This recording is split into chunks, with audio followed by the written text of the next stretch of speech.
You're probably very familiar with ancient grains, but here's a thing that you probably never considered is we're in the United States here, at least I am, and ancient grains, especially wheat, are actually from the Middle East, Europe, that ancient Fertile Crescent area. So how in the world did they get over here to the United States? Well, that is a fascinating story.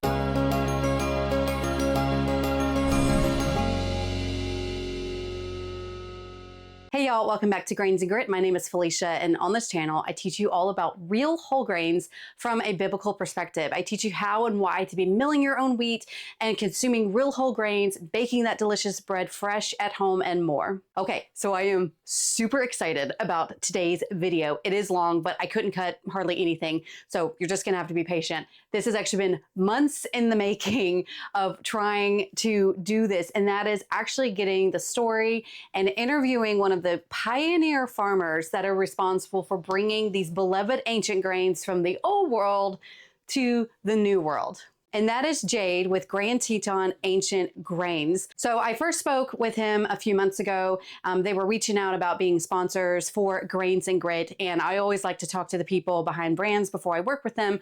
And we sat down and we were chatting, and I absolutely fell in love with the company, their story, their history.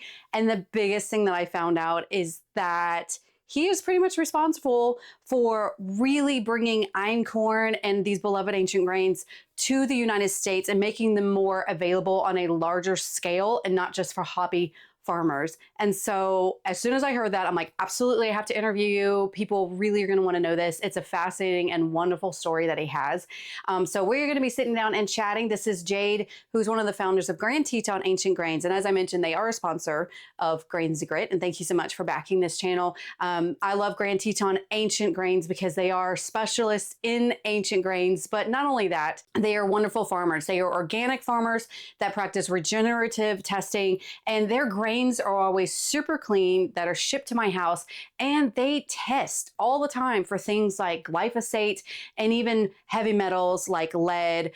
They want to make sure that everything that they produce is as nutritionally dense as possible, and they really take care of the soil, make sure they're all growing in wonderful growing condition. So if you haven't already checked out Grand Teton Ancient Grains, the specialists when it comes to ancient grains, then you need to. You're missing out if you haven't. So just go to grainsandgrit.com/Teton to be sure to check them out. Thank y'all so much for being a sponsor of Grains and Grit, and let's get to this interview. So I'm so excited to introduce you to my viewers, Jade. Thank you so much for being here. Thank you for having me. Yes. So tell us a little bit about who you are and what your background is. Okay. So my name is Jade Koyle. I'm with Grand Teton Ancient Grains, and we're a family farm and mill located in Teton, Idaho. And we run our family farm here, and we grow these ancient grains, and we mill them, clean them, ship them right from our farm here out to customers throughout the country. And I actually didn't grow up right in this area. I grew up a few hours from here in southern Idaho on a family farm there. And that farm didn't end up continuing, unfortunately, but I am a sixth generation farmer. I farmed and have now started a new farm up here in this part of the state. But the farm that I grew up on was, I was one of 12 kids, and I tell people I was farm schooled. Oh, yes.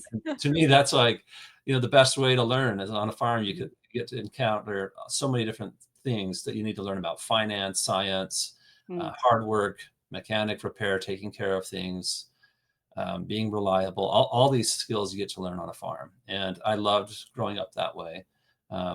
But being from a large family, I was also part of, you could say, kind of a closed economy in some ways, not entirely, obviously, but where we all helped each other and we're trying to be as resourceful as possible. And my mom was the kingpin of that. She was just excellent at finding ways to do that, to the point now where there's 12 kids in the family, and she's giving all of us food from her garden constantly because there's no way she'll even use it. And Yeah. she continues, doing all this even today. And, it's a beautiful thing to be part of her life because of all that she taught us when we were young. And that's Mhm. carried into my life as well. Yeah, that's really cool. Sixth generation farmer. That is That is amazing, and from a large family too, that warms my large family mama heart up. So curious, where do you fall in line in the birth order? So I'm third. Yeah. Okay, so you're And one of the oldest. yeah, I'm one of the oldest. And so we started very young, and everybody in the family did, but we had a lot of responsibility very Yeah, young that yeah, came with that. yeah, that's really cool. So you mentioned that you were Southern Idaho. So where is Grand Teton now in Idaho? So my wife, Julie, and I, we live in Teton, Idaho, and Okay. Teton is over there. So the whole area is themed after these mountain ranges that run through this area. If you've Mhm. ever been to Yellowstone National Park or Jackson Hole, those are all centered around this Grand Teton mountain range. And we're on the west side of it, our little town is, and we have 7 children here. And our youngest is 8, and our oldest is 24. And Mhm. so we have a widespread, and they're all involved in the operation and working in different ways with us. And it's a beautiful thing to be part of it. But that Teton River flows right off the Grand Teton mountain range, right through our farm. Wow. And that's what we use to irrigate our farm throughout the farming season in the summer, is that free all year round flowing Teton River. Yeah, I love that, and I love how you carried on the tradition, having a big family yourself, and I know for me, big family, our, whole grains is so, so crucial, and you mentioned your mother having her garden and everything, but y'all were farmers, and I remember the first time I spoke with you, you mentioned that you were raised on freshly milled wheat, kind of not knowing the importance of it, like that you thought that everyone ate bread with freshly Yeah, milled wheat. right. So that's you were unique, I think, in that the fact that you were raised eating freshly milled whole foods. So what was that like? And also kind of I would like to know when you kind of realized that white bread is actually what most people what most people had. Well, and I think I don't know how if it ever started or if it just never stopped, Mhm. but that's a good question for my mom. But Yeah. we grew up, with that large family needing to eat every day, and her trying to figure out food to feed us all. Mhm. I think wheat was a very good option because it obviously provides a lot of calories, and there's a lot of different ways that you can use it. We had a milk cow as well, so we milked our, Yeah. and she would make pudding obviously with it, and pies, and we made our own butter, and then we had milk. So that lifestyle was very integrated with the bread. And my mom made a lot of different things with fresh milk flour. One of the Mhm. most common meals that we had was fried tortillas. So she would make fried burritos. So she'd make tortillas and then put some beans in it, fold it over, and then fry it in a frying pan. And Ah, yeah. and I still I think about that meal with my mom's salsa, and it's so good. I Yeah. just love that meal. And that was good living, but it provided that diversity and just that Mhm. rich feeling. Even though we were not well off, we barely Mhm. survived, is how it felt. But Yeah. um, when it came to food, we did very well. And fresh milled flour is a big part of that. It's nutritious. It has a lot to it. Now, back then, we were not eating the grains that our family eats today. Ah. Um, my we were eating your hard red wheat that Mhm. was grown on the farm and stored for decades, that Yeah. sort of thing. And literally we were going through food storage. We'd buy it in large quantities, my parents would, Mhm. and then it would be stored, and we just go through that as we needed it. And that's how we lived as a family. And um, my wife grew up actually the same way. Her mom made fresh milled bread, flour, and made bread with it. And so when we got married, we both were just continuing doing what. Yeah. And my wife actually has progressed so much in her Mhm. research and knowledge. She's very expert in things, health and whatnot. Mhm. And that's what led to the much of what we do on our farm today. Mhm. Regenerative farming, organic has been driven through things that I've heard her say, and I'm curious about, and I'm researching. I'm figuring, well, how would you do that? And Mhm. and it has led to just this ongoing discovery, and in many ways restoring ancient ways of farming and growing. That I like to say it's like the oldest technology on earth is the very best technology. It's how we grow our food. Yeah. And God built this planet with that capability built into it. And so Mhm. we're always trying to improve in our understanding and our ability of using that. Yeah, I love that. I love how both of you were raised. And it's interesting because especially today in the world where like the homestead movement has definitely grown over the past several years. And now it's like the cool thing to, Mm, have chickens and a milk cow and, and all of this stuff, which I think is amazing. I love that people are waking up and trying to get back, even people in the city, trying to get back to real whole foods the way that it used to be. yeah. But I love how hearing stories like your mom, how really I think we forget how for all of humanity, I mean, for thousands of years, it's how people just fed their families. Y'all weren't worried about carnivore or keto or anything. Like your mom was like, I have 12, 13, 14, counting your mom and dad. Like there was 14 people I have to feed and we are growing wheat. We're going to eat the wheat. We're growing these vegetables. We're going to eat the vegetables, Right. and that's really how it is. But it happened to be where it was just real food. That's Yes. you know, no need to overcomplicate it. And I love how you and your wife continued that. And now we have the internet. And so y'all are able to really expand y'all's knowledge. So with that, and I love that. I love how we're probably here today. Like I'm sure you would probably say that you're here a lot in part of because of how you were raised, the fact that you're a sixth generation farmer, and I love that you're still continuing that. So with that, y'all are now doing ancient grains. You mentioned that y'all really grew hard red wheat, but Grand Teton Ancient Grains. Y'all are all about the ancient grains. Yeah. So I would like to know, tell us about how that came to be. How was it that you started focusing on what made you decide to choose ancient grains over what you were raised with, basically, and what makes y'all stand out from other grain farms, other Yeah. wheat farmers. Tell us all about that. So, what was the pivot for you to do ancient grains, and what makes y'all stand apart? Yeah, well, I'll start with the story. One of my favorite crops that we grew growing up was pinto beans. And Oh, and pinto beans are a fun crop, but they're like grains in that you can just store them, right? mhm. In fact, I think we just barely finished the last of the beans that my dad grew on his farm. Oh And wow.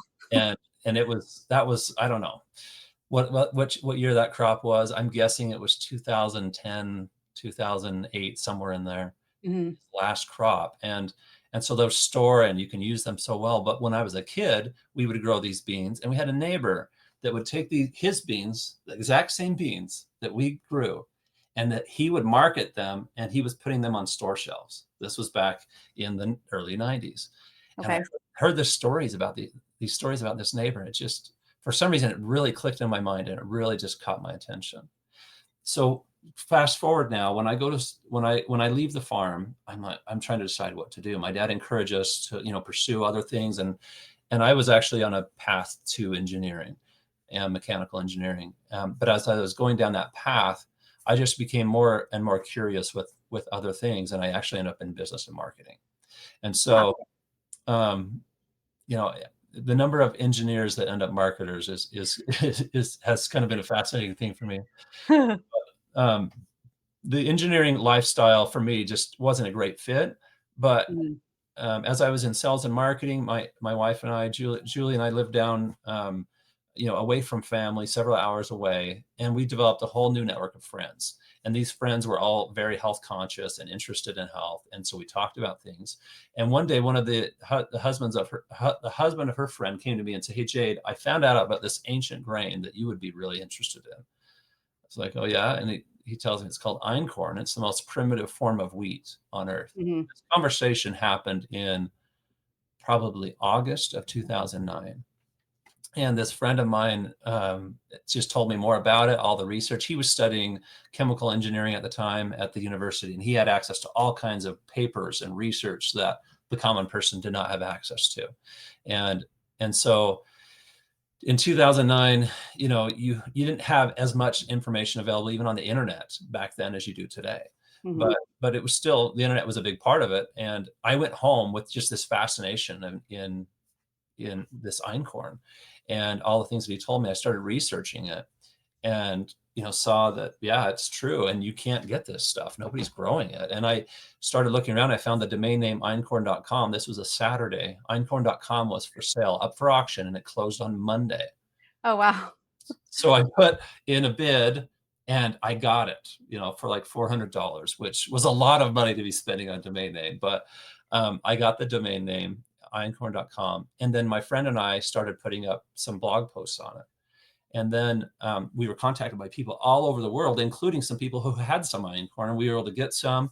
And then Julie made some foods with it, and we put those recipes on the site, and we had a full-on food blog, and we didn't even know it. Oh, yeah. Yeah. Back when again, that food blogging was starting to become Yeah. bigger then. Yeah. Yeah, it was kind of taking off, and we were Mhm. just having fun with it, and it was a hobby. And slowly my friend sort of lost interest in it, and he was moving on to other things with his career. And so Julie and I continued it as a side hobby. She would post recipes, and I was working on finding seeds. I was able to get some seeds from a farmer in Germany and plant those on my dad's farm in Idaho, and they did really well. And I found other people that were kind of hobbyists like I was, that were growing it on their farms, and I was able to get seeds from them, and we shared seeds. And anyway, it was through these mentors and friends I met that this little hobby just started to grow. And my wife and I moved back to Idaho, which was always our goal. And the farm ground around us was not was owned by an investor from far away, and they were planning on developing it. And of course, I hoped that one day we could just farm it. Yeah. And we were able to buy that farm ground in 2015. And it was still kind of when things were depressed after the global financial crisis. Hmm. We were able to buy that farm ground, which we were very fortunate. It wasn't very many acres, about 40 acres, which we farm 1,600 today, but most of that is leased, long-term leases with people that we work Hmm. closely with so that we can control and farm that in a way. But over this period of time, before, we were even considering this as a serious business or anything like that, it was a hobby that we did on the side. And so during that hobby stage is where I was doing lots of research on all of these different ancient grains, and einkorn wasn't the only one. And so that interest really started to grow from that very first experience with einkorn. That's really cool. I love how y'all were already, it started. It's amazing. This really reminds me, like, you never know how one person can change your life, Hmm. basically. And many thanks to whoever that guy is, Oh because yeah. you are doing what you're doing today because of him introducing this to you. But I love how y'all started just experimenting with it and really getting to know the grain before y'all actually became farmers of einkorn. And I remember you telling me that you are pretty much, y'all are kind of responsible for bringing einkorn to the United States and growing it. So I know you mentioned that there were other hobby farmers growing einkorn, Yeah. but were you one of the first ones to actually, hey, we're a farm that's actually selling einkorn grain? We're not just, this is no longer a hobby. This is now our business. At what point did that come about? And were you one of the first ones to actually start doing that? Yeah. So as far as in the U.S., the very first one that I'm aware of was a woman by the name of Ellie Ragosa. And Ellie was the only one who you could buy einkorn from on the Mhm, internet. And she grew a very small plot in Massachusetts, I believe. mhm. And she was doing it as kind of a research slash hobby. And she's a researcher, and very scientific woman. And she was posting her findings and things that she was learning. And then you could buy some seeds from her. But it wasn't very long, and Ellie was actually buying our einkorn and selling it on her site. And so Yeah. the roles kind of switched, but she was a mentor of mine. And then another one was in Lentz Farm in Washington. Lentz Farms, they've been very interested in the whole ancient grains movement for a long time as a hobby, but they were also farmers. And so they Mhm. were doing this on the side. And they had a gentleman there who became a friend and a mentor of mine, who was kind of a consultant or a partner in their farm. And he unfortunately passed away from a car accident a few years ago. But he was a huge just friend to me and helped me with it and helped me understand it. And so they were starting and doing it on a very small scale when we came into the scene. And then the Lentz family ran into some health problems, and we actually took over their einkorn seed after that. And so we became the keepers of that einkorn seed. Mhm. And still today, that's the seed that we maintain and offer our customers. And so that is what I would consider the first American einkorn, and Yeah. that's the einkorn that we offer today. And it's funny though, because in 2011 or so, I got a mysterious phone call from a business broker, and this business broker's like, I've been kind of assigned basically to make this phone call to you, and Yeah. I'm super curious. And he wanted to schedule a time. So I got my friend Stan, who was also the guy that introduced me to Einkorn, and I got him on the phone, and we spoke with this gentleman, and he told me that there was a large brand that was owned by a multinational company that was launching a new brand in the United States exclusively dedicated to Einkorn. And Mhm. I don't know if you can guess who that is. Yes, I think it starts with a J. Yes. And this gentleman, he was very nice, but they were trying to find out our intentions and stuff. And when I say and stuff, they were actually wanting to buy the domain name or ask us to do certain things with it. And we ended up not doing anything. We wanted Mm, to just pursue the stuff as we saw would be best, the yeah. direction we were headed. But so it wasn't long after we had already started doing some of this stuff that they came online, and they brought in their Italian einkorn into the U.S. Mhm. And in many ways that opened the door for einkorn in the U.S. Yeah. and and it paved the way and made it much easier in terms of helping people understand what einkorn Mhm. is. So while we were putting this together as a family, it was already growing as as a result of that, and so we were part of that movement. Yeah, and I know you're hesitating to say the brand. I will say it. So Jovial Foods, for those who don't Yeah, know, and it's Carla. Was it Bartolucci? Hold on, yeah, I got a cookbook I here. think that's it. Yeah, Yeah, Barta. Yeah, I'm looking at a cookbook. Bartolucci. Yeah, I will say many thanks to them because I think they really made a like exploded on the scene as far as where ancient grains were now specifically einkorn. yeah, More people were aware of it, and that's really cool that you kind of got caught up in that because I'm sure that really helped yeah, y'all's business to be able to do that because now there's like now people are aware of ancient grains. It's now become like the trendy thing to do, and what irritates me about it is how people are like no ancient grains and they don't know why. I'm like you right. okay, you need the whole story, Mm, but that I love how you were such a Grand Teton is such a part of that movement mm. here in the United States, and all that Jovial Foods did was bringing it over from Europe, and y'all were already here, ready to just here you go. We got it here in America too, and so I love that. So einkorn was your first ancient grain. What was your second that you started growing? So when we took over the things for Lentz Spelt, Lentz Farms, their spelt came with it. Lentz Spelt is Mm, how they've been known, and so that's when we started offering spelt. Was as a result of that relationship with Lentz mhm, Farms. When they closed down shop, we actually took over their seed. We paid them, for it, and we bought from them some inventory and worked out some sort of an arrangement with them where we could help them to transition and still have some income while we took over the business. And so that was in 2018 or so, and that's when we started doing spelt. And mm, um, that was our second crop, but einkorn was still by far, you know, uh, a more significant part of our business. I mentioned that we had bought the farm in 2015, and I was still doing it on the side. I mean, I was doing my career from Idaho. I was not in sales and marketing. I was not farming at that point, oh wow, other than as a hobby, right? yeah, And so it was very, it wasn't something that was grow. I couldn't grow this. I couldn't do anything with it.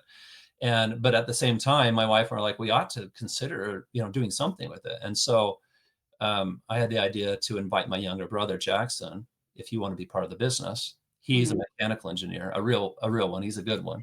A And real one, we grew up on the farm, together. yeah. And he's 8 years younger than me, but he came on as a result of that invitation, moved his family up here by us, and we were able to gather because he was full time in the business and I wasn't. He had the time Mhm. and whatnot, and obviously the skills to get processing running, cleaning einkorn, get our first facility built and running. And so he was doing all of that while Mhm. I was still, occupied until 2021. I wasn't full time in the business, and that's when I Yeah. started doing it full time. So Good timing, 2020, yeah, to just put it all in, and everyone now all of a sudden everyone wants to bake from home. Like, that had to be that was probably the best timing that you could oh, do, because I do believe since 2020, there's been more interest in milling grains. I don't know if you've seen that on your side of the business. oh yeah, Yeah, it just seems like it's just really been growing. Like, for the first, like, I want to say first was the homesteading movement. So, like, that was a big part of it. And then part of that homesteading movement then came this interest with milling grains. And I think that has really been exploding this year. It's why I think part of the reason why grain mills keep going out of stock is because, like, interest really is going up. And I've seen you sometimes sold out of grains. yeah, Um, yeah, so you started with einkorn and then spelt. Now you offer emmer, corazon, let's see, millet, rye, and then you also have the Yakora hard red spring wheat and a hard white wheat as yes. well. So what made you decide, actually, because with the Yakora and the hard white, what made you decide to add those and not just stick with your stereotypical ancient grains? Yeah. So when things started, when we were getting serious about this business in 2018, it was really about, where are we going to go with this, right? Mhm. You're not sure. Everybody around us thinks we're crazy as farmers to be doing these ancient grains, right? Yeah. They're just like, there's very, very small market. How are you going to sell this? And of Hmm. course, we're unsure too, right? So we're taking it step by step, and then, we're thinking like, how can we make a living doing this? And huge investments. It's very Yeah. expensive to build out the process. So we're asking ourselves all these questions, right? And then 2020 comes, and it was shocking. And we thought, okay, it's just going to be sort of a blip. But no, it's continued to grow, Yeah. right? And Yeah. so we had to build facilities that can do these things. And what ends up happening is we have to keep these facilities running, right? Mhm. And so we're only selling so many ancient grains, but we have to keep facilities running. And then we have this issue where a customer might want to buy some einkorn and some spelt and coruscant or whatever.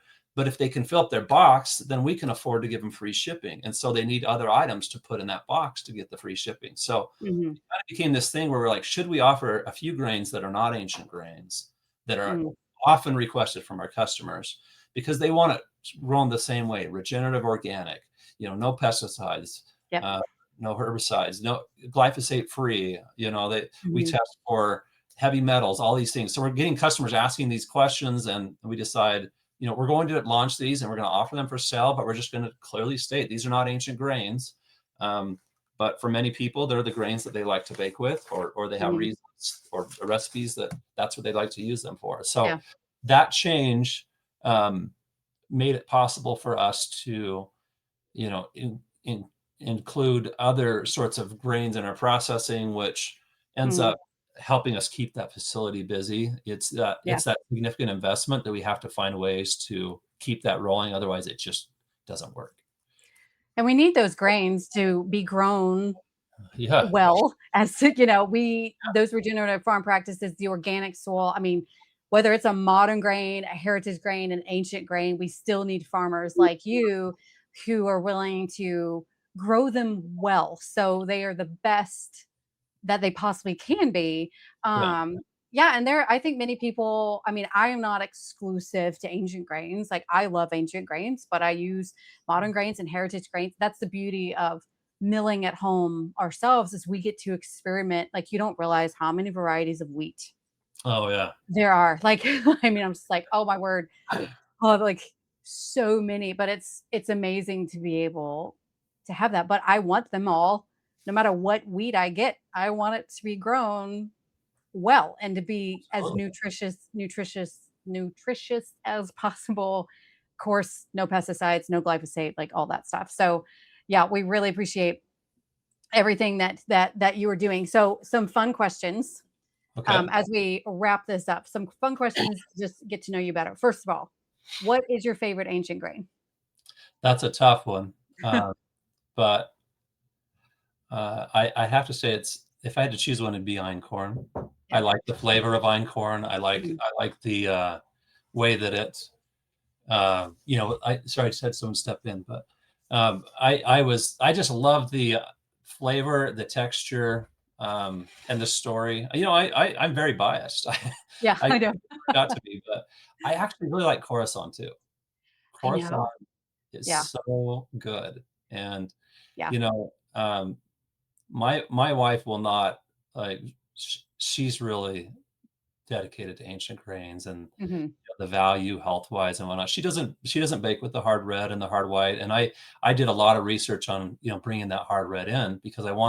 I wanted a variety that had historical roots in the United States, and it came up Mhm. from Mexico along the coast of California. Bakers, millers, all those people love it. But when I look at the grain that we use the most in our home, that I enjoy the most, it's einkorn. And my Yep. very favorite recipe is actually my wife's sourdough einkorn pancakes. And That was gonna be my next question is what's your favorite recipe? I mean, these pancakes are just so good. I don't Yeah. know what it is about it, but the flavor and the butter and all that, it just really works together very Yeah. well. Is that recipe, does that happen to be either in a cookbook somewhere or on your website? So my wife is working on a cookbook with that recipe in Oh. it. So yeah, Mm. but it's not up yet. Okay. We're working on that. Because everyone's gonna know. They're gonna wanna know the recipe. So where yeah, do let me know whenever that cookbook is out because I very much would be interested. But yeah, I have to say it probably is hard to choose between einkorn and Corazon. It really they just offer different flavors. They work very similarly They in are my very opinion, but like, oh yeah, it's a subtleness in the flavors that I'm just like, oh, yeah. einkorn waffles are Mm, amazing, but yes. Corazon as well. Like my favorite, yeah, I would say there's a chocolate chip einkorn muffin recipe. I use einkorn for my muffin Mm, recipe and chocolate chips, and that yes. like Very good. there's a sponginess to it. Okay. So, yeah, so you already answered. So, yes, what favorite ancient grain is? You answered if what your favorite recipe was. So, do you yourself do any baking, or is your wife the main baker in the house? Yeah, so I do like baking. I actually really enjoy it. Uh, Okay. but my wife's a lot better at it. So I'll have these one-hit wonders where it turns out really well. I'm Yeah, like, "Wow, dad, look at this." I know. It wasn't a failure. But, Yeah. one of the fun things that I did, back in I don't remember the year, it must have been 2017 or so, but I einkorn there are 300 varieties of einkorn in the world. And Mhm. einkorn Wow. is like its own different class of wheat almost because it's Yeah. 14 chromosome, and so a lot of different varieties, and I've seen every one of those varieties and handled them myself. Oh, You know, wow. they differ in color and in shape and size. They all have the characteristic of einkorn, which is the flat seed. Um, Hmm. but anyway, the thing that's interesting about all of this, what was your question again? Sorry, I got Oh, myself. well, actually, yeah, you had answered that. I'd asked who predominantly was the baker Oh, in your oh, yeah, family. yeah. Was it you or your Okay, wife? so I was testing with all these einkorn. Sorry, get my back Yeah. on track. So I was testing with these different types of einkorn baking, right? How do they Yeah. bake? Yeah. And I was trying to make sure I had firsthand experience with that because one of the seeds that we got, one of the einkorn seeds that we got was really interesting. It's a very small einkorn seed, and it had a really strong gluten, a really tough gluten. It would ball together, whereas the einkorn that we have is much more mellow, Yeah. but it had more of a grassy flavor to it. Is Mhm. kind of what we ultimately decided. And so even though it would ball up, it wouldn't hold that structure very well. Mhm. It would lose it, and so I forget what the terminology is for that, but it essentially had a lot of structure to it, and then it would lose it all in the oven, and so it ended up looking much like einkorn did. But you could handle it, and you could do stretch and folds and that kind of stuff with it, whereas you can't with most einkorn. And Huh. so that was a super interesting one, and so I wanted some of this firsthand experience so I could think through it and kind of help in this decision making Yeah. about.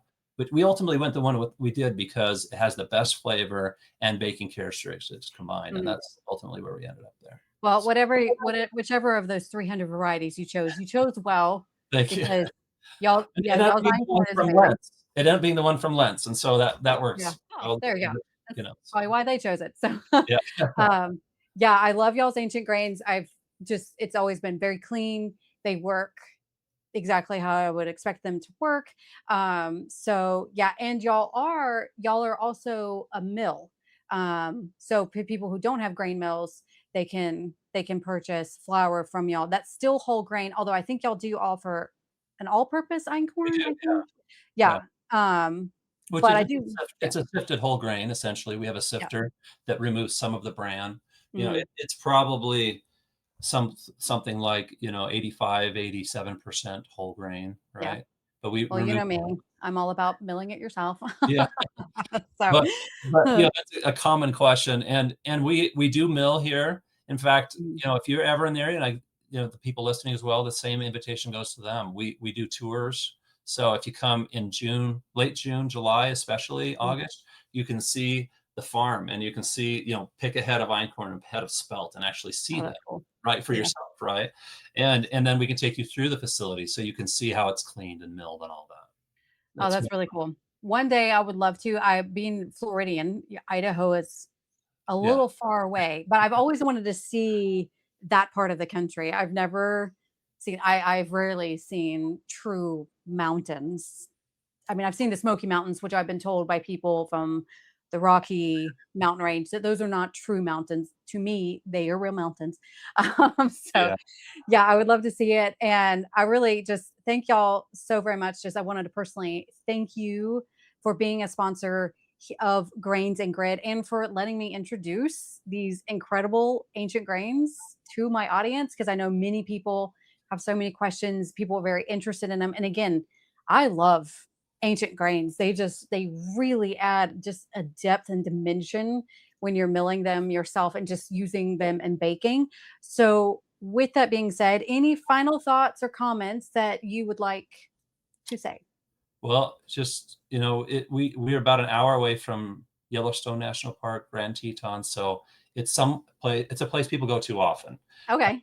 at some point in their life, and so maybe this Yeah. could be a therapy trip for your husband and you or something, Oh, where that'd he's be great. in Yeah. recovery, but, Hmm. we love to have people out and meet them, and, Hmm. for us, this has always been about us sharing what we wanted as a family with others. And the only reason that's possible is because of our customers.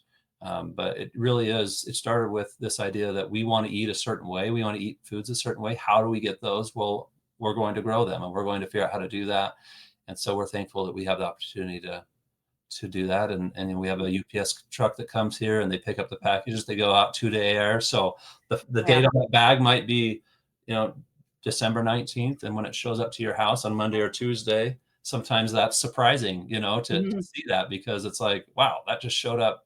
And Yeah. the date right there is fresh milled. And, Yeah. it's not as fresh though, as if you mill it yourself. And that's why we sell Hmm. so much of these grains and berries ultimately is because Hmm. we're trying to get more people to be more independent and take more control over Yeah. their food. That's how we do it as a family. We use the fresh milled flour, um, Hmm. and mill it right there at our house. So Well, I love it. And I love how one thing that you've made is basically the farm is an extension of what you're already doing as a family.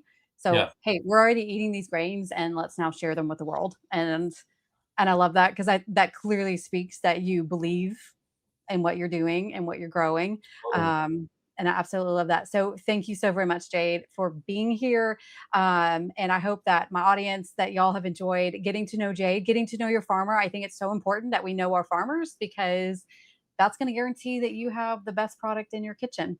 So thank you so very much, Jade, for being here. Alicia, appreciate you having me on here today. Take Thank care. you. So that's it, y'all. This was an absolutely fascinating interview that I really, really enjoyed doing, and I hope that you enjoyed watching and listening to it as well. And if you would like to know one of my favorite recipes to use Corazon with, which is one of my favorite ancient grains, then be sure to check out this video here. These literally are the best rolls that you will ever have in your life. And as always, thank y'all so much for watching, and y'all have a wonderful day. Bye.